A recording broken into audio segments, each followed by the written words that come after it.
Today is June 1st, 2011. I am Jim Burch, a friend of Ken Maley, who we're interviewing today about the New Testament. We're in Myrtle Beach, South Carolina, to dedicate ourselves to this book and to talking about it. So Ken, you have scribed, written the New Testament, but you don't consider yourself to be the writer of it. First of all, how did the New Testament come to be? Well, it all began, I guess, originally in the mid-90s. St. Paul came to me and asked me to help him get the things that were not really revealed, that weren't inspired out of his writings, and I just couldn't handle that. And then in 2001, when I was making a long retreat in the desert, Jesus came to me and asked me if I would redo the New Testament. I thought that was a good idea, but I thought that I wasn't the person for that, and I made a few feeble attempts and then, quite frankly, forgot it. Before we go on, was that a surprise that Paul and Jesus would come to you? Did you feel surprised at that? Very surprised, wondering if I had finally gone completely crazy. And yet, on the other hand, it seemed real. A friend of mine, who is a shaman and quite wise, was with me one day, and I said, I have a part of me that feels that Jesus is talking to me and a part of me that feels I'm delusional. And she said, which part is bigger? And I said, the part that feels it's real. And she said, then it's real, which I found quite interesting. Yeah. So then, I'm sorry I interrupted your chronology, so what happened after that? In 2001, I made a long retreat in the desert, and as I had mentioned, Jesus came to me and asked me to redo the New Testament, and I thought it was a crazy idea, but a good idea that I could easily forget. My philosophy has always been there's no problem too big you can't run away from it, and so I ran away from it by simply forgetting it. And then in 2009 he came to me again about the same topic, only this time he took it in bits. He said, would you rewrite John 14 to 17? And I've always really loved that part of John, and so I said yes, and I wrote it out, and the next day I read it and I thought, this is really good. And he said, well, let's do all of John that isn't historical parts. And so I did that, and then he said, let's do all of John, and I did that, and then he said, why don't we just do the whole New Testament? And I said, okay, and then I started working on it, and I would work on it almost every day.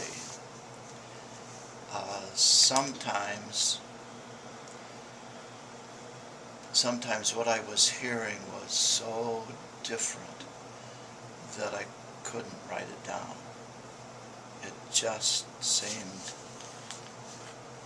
beyond where I could go at the time, and so I would take a few days and think about it and pray about it and ask him again and ask him again, and then I would write it out.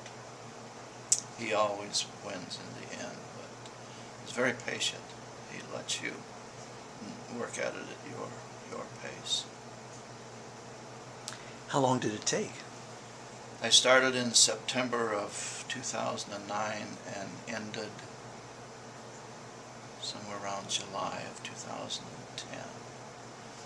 So a little less than a year. Must put a lot of hours per day in to do that, because the New Testament is itself pretty powerful and fairly long, and the rewriting must have taken some time. Well, I did it I wrote it by hand the first time. I found that was the best way to do it, because sometimes sometimes I would miswrite something, and sometimes, quite frankly, I wouldn't hear correctly. It's hard to explain this part, but when Jesus asked me to do the whole New Testament, he said that he promised that all of the other authors, or all the authors of the New Testament, would work with me to rewrite it. And there was a group. There was generally four. There was Jesus, there was John, who has been my spirit guide since '96. Solomon was there, and the author... Solomon, the king from the Old Yes, Testament? the king from the Old Testament. What did he have to do with the New Testament? Just brought wisdom to everything. Huh. And there would be the author that I was working with. And they would sort of sit up on a dais, and I would look at them, and they would say whether or not what I had put down was right, and if I ever had a question, should I use this word or this word, they would indicate which I should write. And so that took a little longer, and if I had not written it correctly the first time, I could correct it as to what they wanted put in there. And if I wrote it and I looked at them and they thumbs up, then I would go on, and if it thumbs sideways, I would figure out what they wanted changed, and thumbs down, I just start over. Sounds a little strange, but that's the way it happened for months and months. Most of us have no concept, so you're filling in an empty bucket here. Then, of course, I had to type it out, and then I had to start editing it, and that's why it's taken so long. And quite frankly, I've been resistant to publish it because a lot of people are not going to understand. But the people that I have shared it with, those who read it, liked it, loved it. Some of the people that I told about wouldn't even read it because they thought it was either delusional or satanical. Those were the two. Well, previews of coming attractions, huh? Yes, and I figured at some point I'm going to be considered delusional or led by the devil, or perhaps both. Certainly by a certain segment of the population, Yes. anyway, and Yes. you're prepared for that. I'm prepared. As I reread it, I realize it's really from Jesus. I couldn't have written that. Yeah, that's how I felt when I read it. I mean, I know you, and you write beautifully, and you have beautiful thoughts, but this is beyond what we human beings could put together, and put together so cohesively. Mm-hmm. Now, when you were getting this information from these people, did you hear voices, or was it just voiceless voice? Were you able to distinguish a male voice from a female voice, for example, or that it was Jesus versus Solomon's voice? Was there a tone of voice, or did you just hear telepathic type of words and messages? It was sort of a mixture. There were times when it was sort of like automatic writing. The words would come and I would just write them down. There were times when it would come as I would call it a feeling revelation. I would know something was true that I didn't know before, and then I would have to go through putting that into words. And sometimes it was me sort of feeling through the energy to get to the words. And sometimes, and particularly with Paul, I could hear him talk. Paul, who wrote so much of the New Testament and had so much to change. We worked together for months on it. Yeah. He was so grateful. because he knew that what he wrote, part of it was very inspired. The last, what they call the prison epistles, are beautiful, but some of the other things are crap. I mean, they're just Pharisaical bleed-ins to what Jesus taught. He told me that his conversion to Jesus on the road to Damascus was instantaneous, but he was so steeped in Pharisaical, Mosaic law that it took him decades to get out of that, and never fully got out of it till he died and was on the other side, where he and Jesus could talk more easily, shall we say. Now, how did it happen that initially, and then as time went on, that you made this contact? Do you do it in meditation? Are you kind of, I guess you have to have your eyes open to write and all that sort of thing. So is this like a presence you can put yourself into, and it's easier now that you have begun it? Or I'm sure I'm not asking that question well, but maybe you get the context of what I mean. Yes, and some of these things I just don't understand. One major event that helped was Christmas morning of 96. I got up to go to the bathroom, came back, laid down, was reading something. And at that point I had 3 Chihuahua dogs, and they were in different parts of the house. And there was this huge noise that came. And the dogs at both ends of the house heard it. So it wasn't simply me imagining something, and they started barking. And I remember sitting up on the bed and saying, if I really believed in the devil, I would believe he had just come into my house. And I thought about that, and then I said, but that's not true. What happened wasn't at all negative. It was just so powerful. And I had been told by a very gifted person that my spirit guide had a Chinese connection. And I saw a glimpse of a bear coat, and I knew my spirit guide had come. This was not John, or it was John? Well, interestingly, when this began, I was given the name of Shen, which is a Chinese name. And that morning, he began to speak to me, and he told me who I was in the time of Jesus. And that just, it just destroyed me in some sense.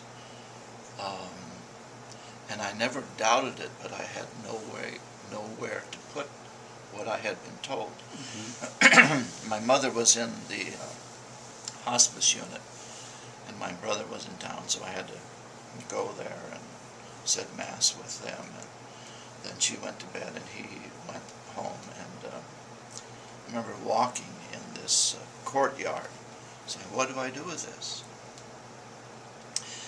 And sometime earlier, I had met a friend of Edgar Casey, and she had given me all of her books on Edgar Casey when she left her house to go into assisted living.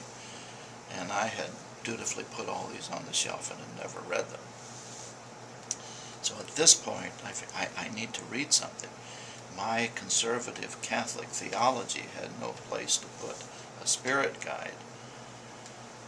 And so I began my search to understand this. And I began every day to sit down, and I would write on the typewriter what I had heard. And through the months, I was told that Shen was actually John the Evangelist. In another lifetime? Or? Another lifetime, yes, exactly. And did you appreciate that reincarnation theology at that point, or did that come through the Edgar Casey readings? A little of both, and the other books that I had, and teachings. Yeah. Jesus would try to enlighten me because there were so many things happening that were way beyond. I find recognition of reincarnation in the Gospels, but I don't know if that's intentional. It is. I mean, it's very obvious. Who do people say that I am? Mm-hmm. I mean, how? And who was this man? How did this happen? Was this man born blind? Is it his fault or his parents? Yes. Mm-hmm. Oh, yes. I mean, once we take off the box, light gets a lot brighter. And even until this day, things are being revealed to me. Has happened with your question about Luke and the discrepancy on Peter. Which leads me to ask, so Jesus is not trying to be, or is he, thoroughly comprehensive, clean up all the debris, or it's just he wants to get some essentials across, knowing that the way we speak about things in time always changes, and that this may need a freshening up in another 100 years or so? I think it comes from Jesus's being gentle with me. And I think the fact that it's evolved is the fact that my openness has evolved. Jesus will work with me and us wherever we are. Occasionally he will give us a kick in the pants, but generally, if we believe something, he will accept that, because he is the truth. It's not dogma or logic or words that's the truth. So as long as we're dealing with him, truth can be different, and that's why I don't get upset with people who don't believe me. They have a right to believe their truth, and as long as they relate to their divinity, it all makes sense to me. Do you sense that Jesus accepts that he knows everyone will ultimately be perfection, so he's not concerned about the timeline? Is there an element of that you think, how Jesus understands people and honors people? I think he believes that we are all already perfect. And we're in the process of experiencing it in this life? Yes, of discovering the fact that we are perfect, that we are God. His main teaching is that we are God. Maybe I should explain a little about that. In the late 80s, I read a book on John's Gospel that said John's Gospel is a chiasm, and after a long search, I found out that a chiasm is a literary technique popular in the time of Jesus, where the author puts the main point exactly in the middle of the narrative, and then around it, like an onion, puts things that point back to it. And when I read that, I said, well, what would this mean with John's Gospel? And through math, you get to the exact center of John is John 22. 21 chapters divided is 10 and a half. And in John 22, we have a narrative begins that has Jesus in the temple, and it says it is cold, which means that people don't understand well that they're not warming up to the true message that he has. And then it says he's walking in the portico of Solomon, which is symbolically saying what's going to be said is extremely important. It's very wise. And then there's the interplay with the delegates from the chief priests asking him if he's God, and he says, yes, I'm God, but you don't believe me, and they pick up stones to kill him, and he says, I've done a lot of nice things for you folks. For which of these nice things do you want to kill me? Which I think is wonderful, that they're threatening to kill him, and he's joking with them. They don't get the irony at all. And then he says in 10:34, does not your scripture say you are God's? And when I read that, I thought, that makes everything sense. Makes sense of everything. His main teaching is that we are God. Earlier, I had discovered in John 2, the wedding feast at Cana, John's Eucharist. I'd always wondered why in the Last Supper there's no Eucharist, coming from the Catholic tradition where the Eucharist is a central act of worship. How can you forget it? And I somehow knew that it was in John, but it took me 3 decades to find it, and it was in not the Last Supper, but the First Supper. There are a lot of things in John that says you got it backwards, folks. Like the last meal in John is not the Last Supper, it's the first breakfast. You know, it's just, it's extremely well put together. John told me that the scholars who have found that there are different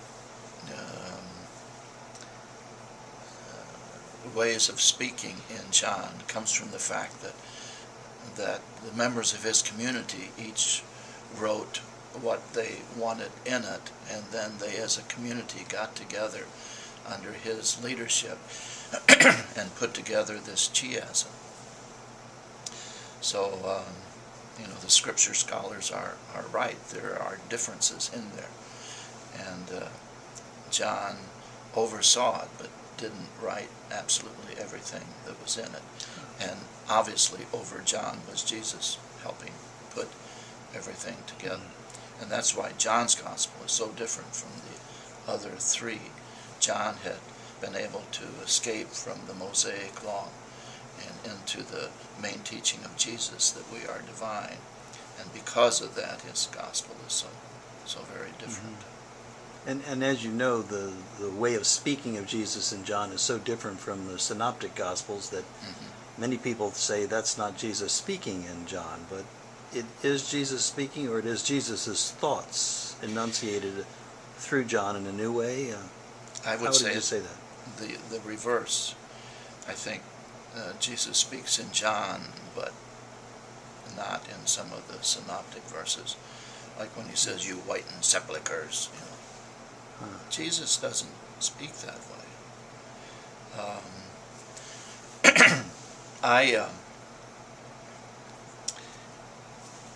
I'll just say it.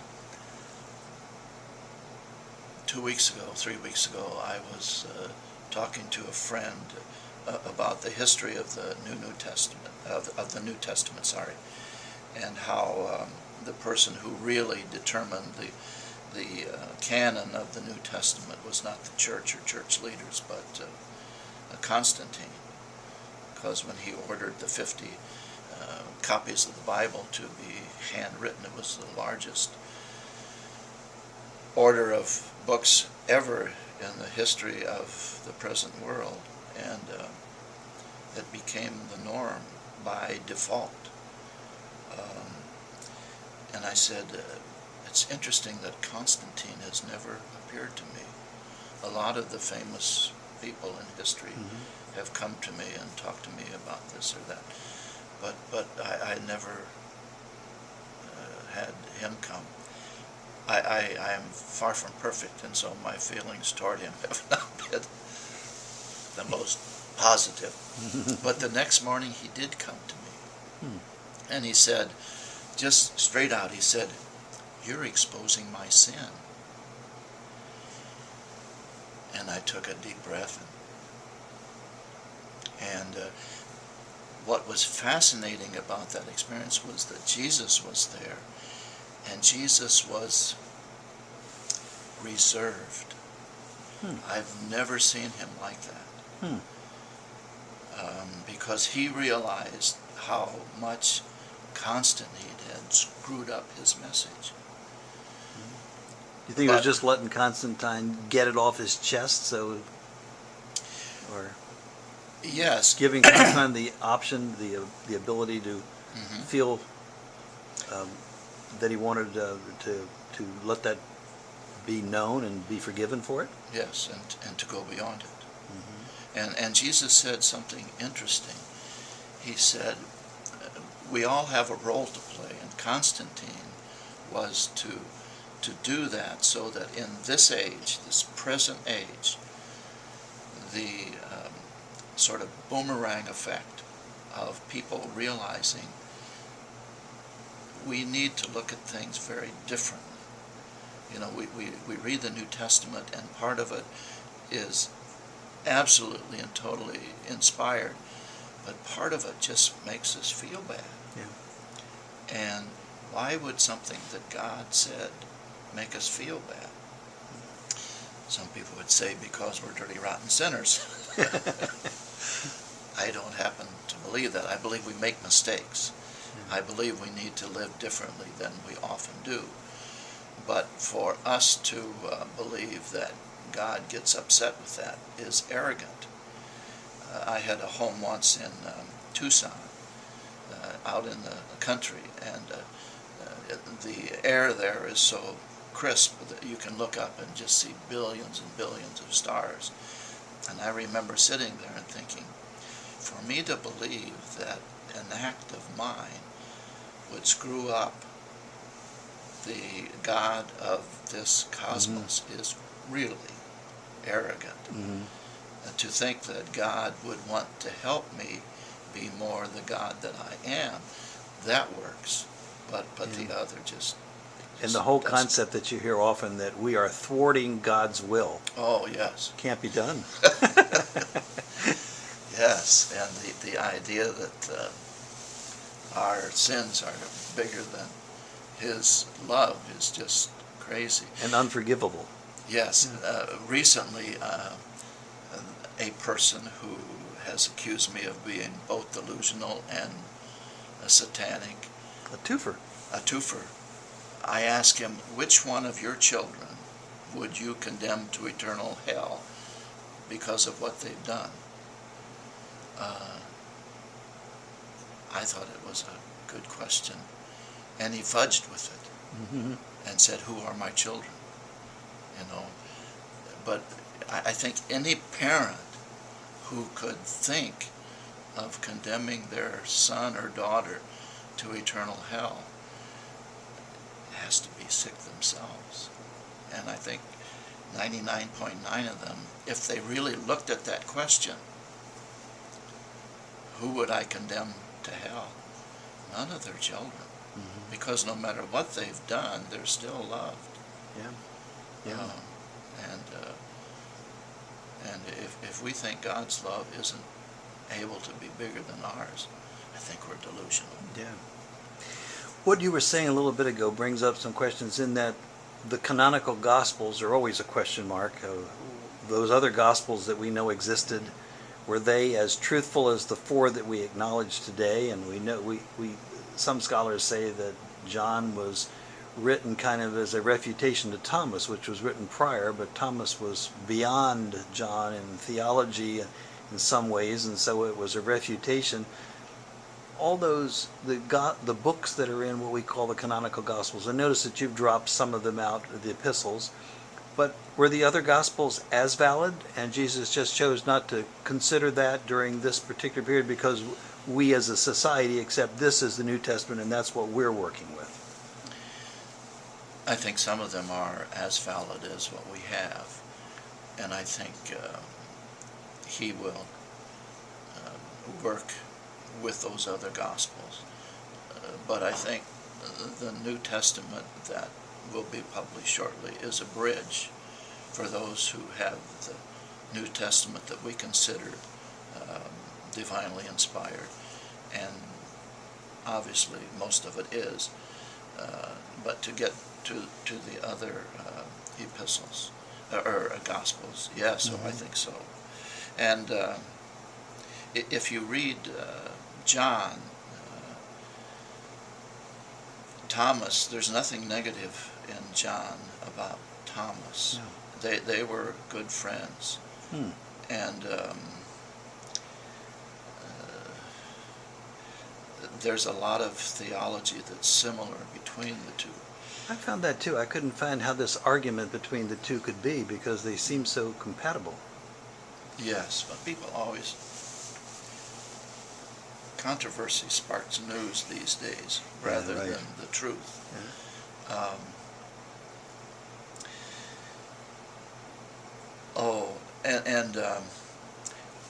One of the important things about the New Testament decision on the canonical books is that Constantine didn't want anyone thinking they were God, because Constantine was God, and to have another person be God was usurping his position, and I wouldn't call him a humble man, and he didn't want anything that implied that. He couldn't get rid of John's gospel because John was one of the apostles. But he could get rid of some of the Gnostic gospels because they were already sort of colored by the church itself not wanting the teaching of Jesus to be continued. There are places in the East where Jesus is teaching of our deification, of our becoming God. It's always been there. When I found out that Jesus' main teaching was that we are God, I thought I had been given something new. And it wasn't until reading John Sanford's book on John that he talked about deification being the teaching of Jesus, and that continues in the East in some churches. It's not considered orthodox these days. We're in the very odd position of Jesus' main message not being considered orthodox. And Jesus sees this as a time that centrality of his teaching can come to a greater fruition, can come to a greater blossoming than it ever has in history. That's why he's making this overture and this opening up now. Yes. A lot of traditions talk about this time. The Mayan calendar talks about it. The Hindu religion talks about in the Hindu religion we're at the curve, the symbolic going out from God, and now we're on the going back to God. It's sort of like a heartbeat. So that there is a radical transformation happening throughout the cosmos. I've been told that a tragedy a number of years ago led to a deep wounding of the human spirit on this planet, and that most of our problems is suffering from what I would call in modern psychological terms PTSD, post-traumatic stress disorder. People who have gone through war, for example, come back to this country, and they're wounded, they're hurting, they're struggling to be the kind of person they want to be. Mandela from South Africa was one of those giants who could be persecuted in tragedy for decades and come out with still having an open heart. Most of us can't do that, and a lot of what we see in our culture today comes from the fear that comes from tragedy. I live close to Joplin, Missouri, which was just devastated, and fear there is rampant now, and that has gotten in between the message of love in ourselves. John says, love drives out fear, and when fear gets in there, love has trouble getting through. But through a period of time, love always overcomes. Love is who we are. They say we have free will, but the one thing we're not free about is deciding that we are love, that we are God. We can't change that. We can't change that reality. Because that is our existence. Yes, that's everything. And so during this time particularly, the fundamentalists would call this the last days, the last years, the last time, the last age. And I think that's true in the sense of it's the last of some of the things that we have been believing. Like there is a hell, that God gets upset when we sin, that we are sinners, when who we are as people who make mistakes because we're afraid, but that our core is love, and that love incarnates in service, which is what the message of Jesus is. And I think it can now get through to us again. So you're saying in a sense that the New Testament is looking at those words that we know of Jesus and the life that we know of Jesus to the extent that we know it today, and getting rid of the debris, in order that it's not that it is the focal point of who we are, but that it tells who we are, and it allows us to get ready for other things. It will be, Jesus' message is going to come in additional ways, that it's not just the New Testament that we can look to. Is that, I know I'm not saying that right. No, I agree. I have a friend who has a wonderful gift of knowledge, and I asked her about the New Testament, and she said, it's wonderful for today.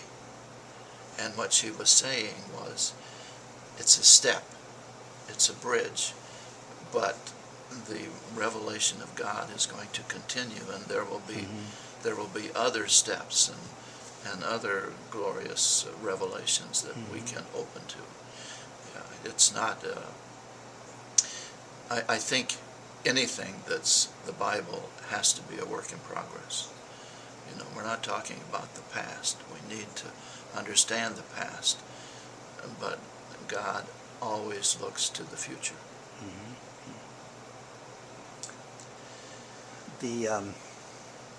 It also brings along that other question about the Gospels and the epistles, and that who were their authors. The authors that are reputed to be the authors of the epistles, for example, and the Gospels, and is that sort of taken as accepted by your guides that helped you write this, or was there did they sort of address that subject too and say, well, it wasn't just this one, but it was all these other people, or it wasn't the Matthew we think of, but it was this other Matthew, or it was these epistles were not written by Paul, they were written by so and so. Did any of that come up, or was that considered somewhat insignificant compared to the message? It never came up. What I talked about, John's Gospel, had come to me from John before I worked on the New Testament. And to get an understanding of that, Western people can't.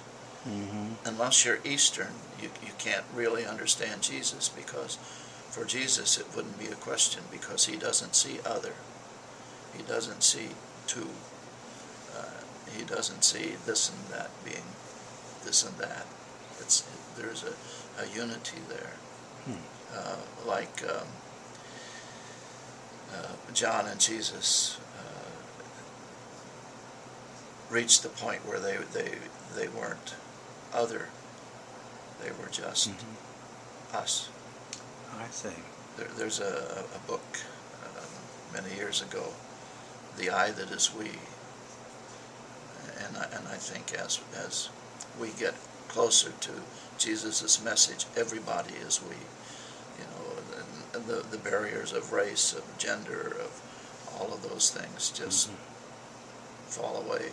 And whatever we do to anybody, we do to ourselves.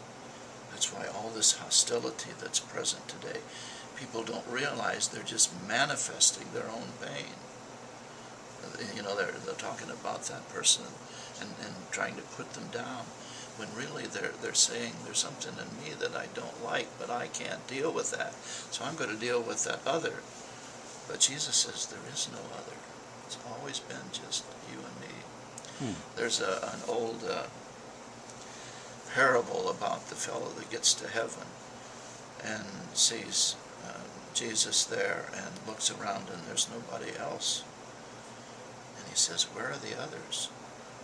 And Jesus says, don't you realize it's just us? In the sense that it's just you, it's just, it's all one.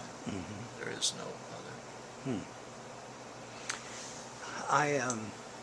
When I talk to people about weddings and funerals and so forth, I meet a great array of people.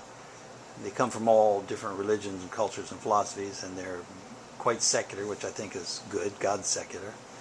And I often have people, due to the circumstances of what's put forward as, quote, Jesus and, quote, God, and what God expects and what God's rules are and so forth, that don't care for this God or this Jesus. So they often say to me, will you do this without speaking about Jesus? Will you not use his name? Will you not say God? And I often say, well, I won't say Jesus' name, but I'm going to tell you what he said, and you're going to like it. And I won't use God. I won't use the word God. I'll use the word love, because it's the same thing. Is that okay? And they all say that's okay. And so I think this message of Jesus, this core, is already known among Hindus and Buddhists and Jews and atheists and Christians and fundamentalists and liberals. It's already known because it's who we are. We breathe in this universe. In many respects, this New Testament brings all this grace and this love and this divinity completely in Jesus, because it was there. And he himself becomes the whole focal point into which we walk, as the text now says. We walk into him and we become him and we become this love. Is there a way in which Jesus is letting that be the entryway to that loving consciousness that we call God, that he just sees himself as the doorway? Or does he see himself as the one to which everyone must become him as Jesus, or him as the personification of all that is compassionate and life-giving and loving and kind? To what extent in the New Testament Jesus is central? He personally is central to it. To what extent is it him personally, or is it he standing for that fullness of God? If that's a good question. I don't know if it is or not. Well, it points to a problem I had in writing the New Testament down. It came to the phrase, the Christ. Jesus is the Christ. And I was told, don't use use a. And I stopped at that. And I thought about that, and I thought, Jesus said that we are God, that we are Christ. So he is a Christ, not the Christ, in the sense that he is separate from us. And Jesus is so important because he taught us that we are Jesus, not in the sense of him, but in the sense of us, if that makes sense. Yeah. That's critical to understanding Jesus.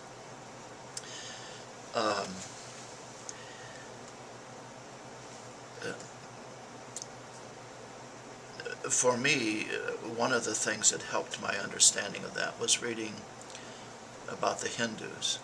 The Hindus believe that anyone can become Christ. Last year, I read the Gospel of Sri Ramakrishna. It's a very tough book to read for a number of reasons. One is that Sanskrit, which was the original, is a language that's specifically written to explain religious experiences to explain the core of our life, our divinity. And there are so many words in Sanskrit that don't exist in English. They don't exist in any of the Western languages. So you have so many words that have to be explained. So you have to keep looking at the glossary to find out what does this mean.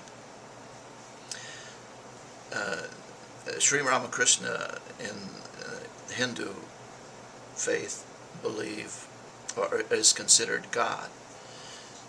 He considered himself a God,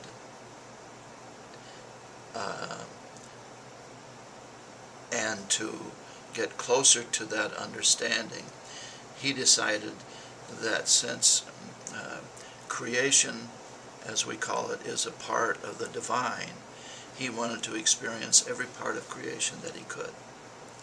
So he wanted to be rich, and he had a sponsor who gave him everything he wanted for a while. Then he decided that he wanted to be poor, and so he went without so many things. He even decided he wanted to be feminine and lived some time that way. He decided that he wanted to be Christian, and so he lived a time being that. In other words, to expand himself, the human that he was, to the divine that he is. And I think that's what Jesus calls us all to. Mm-hmm. He calls us brother. When Jesus calls you brother, he means brother. You are just like I am. You may not know that yet, and that's fine, but let me help you to get to the point where you can see me as brother and not as God. I remember where I was. I was in the infirmary. I was sick with hepatitis, and these thoughts were beginning to come up in me because I had been reading A Course in Miracles, and I was beginning to think that I was God, and I thought, well, I just need to say it. And it was the longest word in the history of the universe. I said, I am God. It just, my bones did not want to say that phrase. I just couldn't simply say, I am God. I couldn't get it out. My training, my belief system was so different that my body refused to follow my spirit saying, the truth is, I am God. And I think that's common among all of us. And particularly if God has been very distant, all-powerful. God is the God of everything, and we see 100 billion galaxies with 100 billion planets in each one of them, and we look up and we say, the person in charge of all of that. The person in charge. There's our flaw, huh? Yes. The person in charge. Yes, rather than the person that all of this is. The inner brilliance of which we're a part. Yes, yes. That perspective. When you have to change that perspective, don't you? Yes, and that perspective of unity is very hard for we Westerners. Yeah. The only thing that can do it is when we love. That's the only way, isn't it, I think? Yes, yes, and love transcends everything. And love doesn't use words to get it. Yeah. A hug can say 1,000 words. Yeah. And we need to remember that Jesus was an Easterner. Bethlehem, Jerusalem are not in the West. So to think that we can understand him with the Western mind just is impossible. I have a friend, Timothy O'Connell, who says, all right, I'll say Jesus the Christ as long as we put Jesus, comma, the Christ, and Ken, comma, the Christ, and Jim, comma, the Christ, and Timothy, comma, the Christ, for all of us. Different way of saying the same thing you just said. Yes. Yeah. And that's important to remember. Everyone should think about, I am Christ. And when we get to believe that, then we will have heard Jesus' message. We will have heard the Hindu message and so many of the messages of the great religions of the world. I think we'll stop for now and resume again in just a little bit.